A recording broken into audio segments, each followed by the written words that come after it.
اللہ الرحمن الرحیم الحمد للہ رب العالمین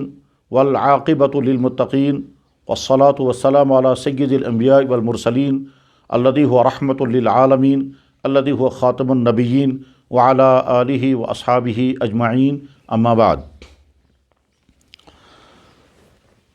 حضرات، ہمارا دین ہمیں حکم کرتا ہے کہ حکمت اور دانائی کی بات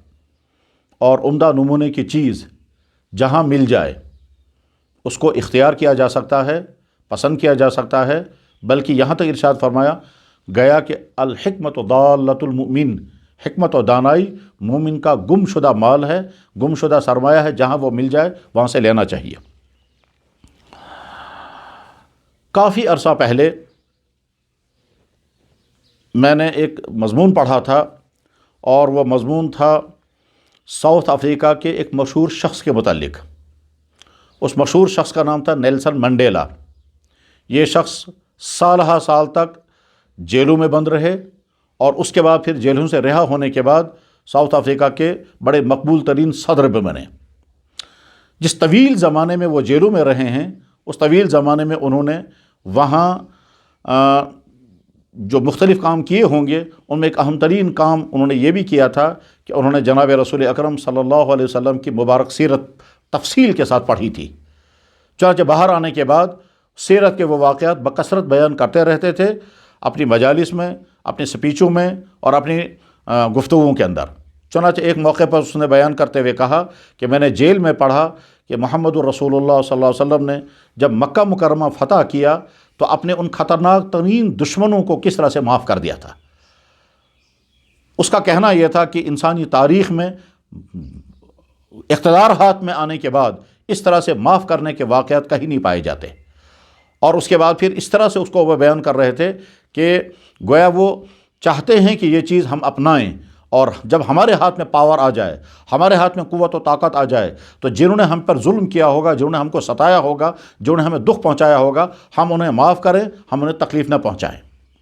یہ واقعہ اس وقت پڑھا تھا، اور اس وقت ساتھ میں یہ بھی کہ کس طرح سے انہوں نے سیرت مبارکہ کے اس اہم ترین پہلو کو پڑھا، یاد رکھا، اور اس کے بعد پھر اس کو اپنی سوچ کا حصہ بنایا، اور کس طرح سے وہ بار بار اس کو کہتے تھے کہ محمد رسول اللہ پیغمبر اسلام نے، پرافٹ محمد صلی اللہ علیہ وسلم نے کس طرح سے اپنے دشمنوں کو معاف کیا تھا، اور جو دشمن ان کے خون کے پیاسے، جن دشمنوں نے ان کو طرح طرح کی تکلیفیں پہنچانے میں کوئی کمی نہیں رکھی تھی، ان دشمنوں کو کس طرح سے آپ نے معاف کیا تھا۔ حقیقت یہی ہے، سیرت مبارکہ کا شرح آفاق واقعہ ہے کہ مکہ مکرمہ فتح ہونے کے بعد آپ علیہ الصلوۃ والسلام نے خانہ کعبہ کے دروازے پر کھڑے ہو کر کے فرمایا اذهبوا انتم طلقاء لا تثریب علیکم اليوم، جاؤ میں نے تم سب کو معاف کر دیا، کسی سے کوئی گلہ نہیں، کسی سے کوئی شکوہ نہیں۔ چنانچہ کسی ایک انسان کو بھی فتح مکہ کے موقع پر کوئی تکلیف نہیں پہنچی، کسی ایک انسان کا کوئی ناحق قتل نہیں ہوا، کسی ایک خاتون کی کوئی خدا نخواستہ ادردیجی نہیں ہوئی، کسی ایک انسان کا کوئی ایک بال تک بیکا نہیں ہوا، کہیں ذرا سا بھی کوئی نقصان کسی کو نہیں ہوا۔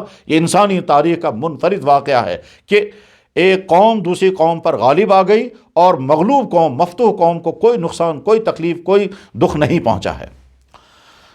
نیلسن منڈیلا کی یہ بات اس وقت پڑھی تھی، اور پڑھنے کے بعد پھر ذہن میں رہی تھی۔ تو ابھی چند دنوں پہلے میں نے ایک مشہور میگزین پڑھی۔ یہ مشہور میگزین علی گڑھ مسلم یونیورسٹی کے بانی سر سید احمد خان مرحوم کا جاری کیا ہوا رسالہ تہذیب الاخلاق ہے، جس کے ایڈیٹر آج کل مولانا سعود عالم قاسمی صاحب ہیں، جو ہمارے جاننے والوں میں سے ہیں اور بڑے صاحب علم و صاحب قلم شخص ہیں، وہ اس کے ایڈیٹر ہیں۔ اس تہذیب الاخلاق کے ایک شمارے میں پروفیسر اطہر صاحب نے نیلسن منڈیلا کا ایک واقعہ لکھا۔ بس وہی واقعہ بیان کرنے کا اس وقت ارادہ ہوا۔ بیس میں نے عرض کر دی کہ نیلسن منڈیلا نے جیل کے اندر سیرت رسول پڑھی تھی، اور سیرت رسول سے یہ واقعہ اس نے لے کر کے بار بار اس کو بیان کیا اور اپنی سوچ کا حصہ بنایا۔ پروفیسر اطہر صاحب تہذیب الاخلاق میں جو لکھتے ہیں، وہ فرماتے ہیں کہ جب نیلسن منڈیلا ساؤتھ افریقہ کے صدر بنے تو یہ صدر صاحب کہتے ہیں کہ ایک مرتبہ میں اپنے سیکورٹی گارڈ کے ساتھ شہر کے مختلف علاقوں کا دورہ کر رہا تھا۔ دورہ کرتے کرتے ہم نے یہ پلان بنایا کہ ہم کسی ریسٹورنٹ میں جا کر کے وہیں پر ڈنر کریں گے۔ چنانچہ سیکورٹی گارڈ والوں نے سلیکٹ کیا اور کسی ریسٹورنٹ میں پہنچ گئے اور وہاں کھانے کا آرڈر دے دیا۔ قریب کی میز میں کوئی دوسرے صاحب بھی تھے، اور وہ دوسرے صاحب اس نے بھی اپنے لیے کھانے کا آرڈر کیا تھا۔ نیلسن منڈیلا نے اپنے سیکورٹی گارڈ سے کہا کہ اس آدمی کو کہو کہ وہ بھی ہمارے قریب میز پر آ کر بیٹھ جائے اور یہیں وہ بھی کھانا کھائے۔ چنانچہ اس کو جا کر کے کہا تو وہ شخص کانپتا ہوا، لرزتا ہوا، خوف زدہ اور بہت مضطربانہ حالت میں اٹھا اور آ کر کے ان کے میز کے قریب بیٹھ گیا۔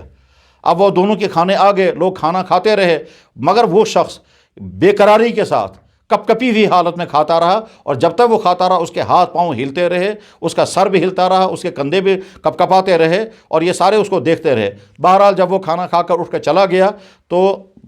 منڈیلا صاحب کہتے ہیں کہ مجھے میرے سیکورٹی گارڈ نے کہا کہ یہ شخص شاید بہت پریشان کن بیماری میں مبتلا ہے، جتنی دیر یہ کھانا کھاتا رہا اتنی دیر یہ بلکتا رہا، تڑپتا رہا اور کپ کپاتا رہا، شاید کسی بیماری میں مبتلا ہے۔ تو نیلسن منڈیلا نے کہا نہیں نہیں، یہ کسی بیماری میں مبتلا نہیں ہے،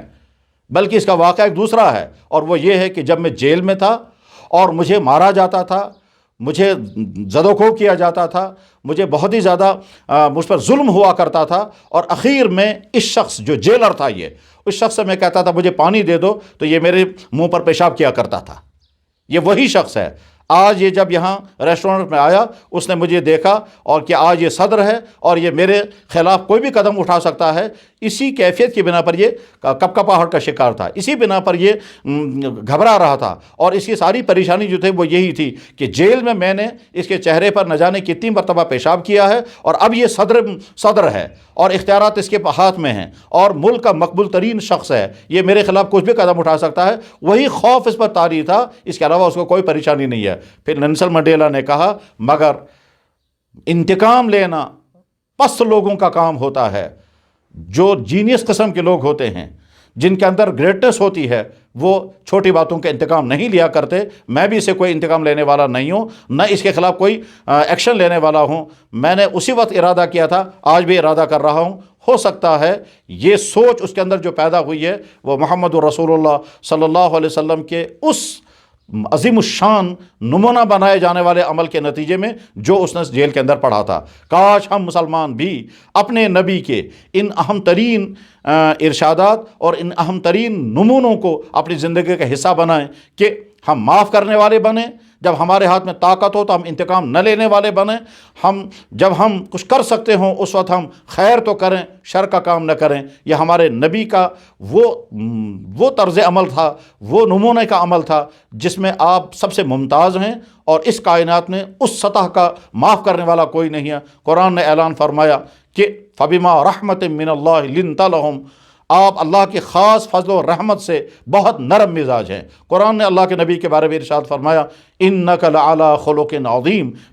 بے شک آپ اخلاق کے بلند ترین مقام پر ہیں، خلق عظیم پر آپ فائز ہیں۔ اللہ کرے یہ خلق عظیم ہم کو بھی نصیب ہو، اور ہر صاحب ایمان بلکہ ہر انسان کو یہی اخلاق نصیب ہو، اور اگر یہ اخلاق مل گیا تو کوئی کسی پر ظلم نہیں کرے گا، کوئی کسی کو انتقام نہیں لے گا، کوئی کسی کو ستائے گا نہیں، اور پھر ہم دوسروں کے لیے رحمت بنیں گے، ہم دوسروں کے لیے زحمت نہیں بنیں گے، ہم دوسروں کے لیے راحت کا ذریعہ بنیں گے، ہم دوسروں کے لیے مصیبت کا ذریعہ نہیں بنیں گے۔ اسلام یہی چاہتا ہے، پیغمبر اسلام کا نمونہ یہی تھا۔ محمد الرسول اللہ نمونہ ہے انسانوں کے لیے، لقد کان لکم فی رسول اللہ اسوۃ حسنہ، اے انسانوں تمہارے لیے بہترین نمونہ محمد رسول اللہ کی ذات اقدس ہے، اور وہ نمونہ اخلاقیات کے باب میں سب سے زیادہ نمایاں ہیں۔ وآخر دعوانا ان الحمد للہ رب العالمین برحمتک یا ارحم الراحمین۔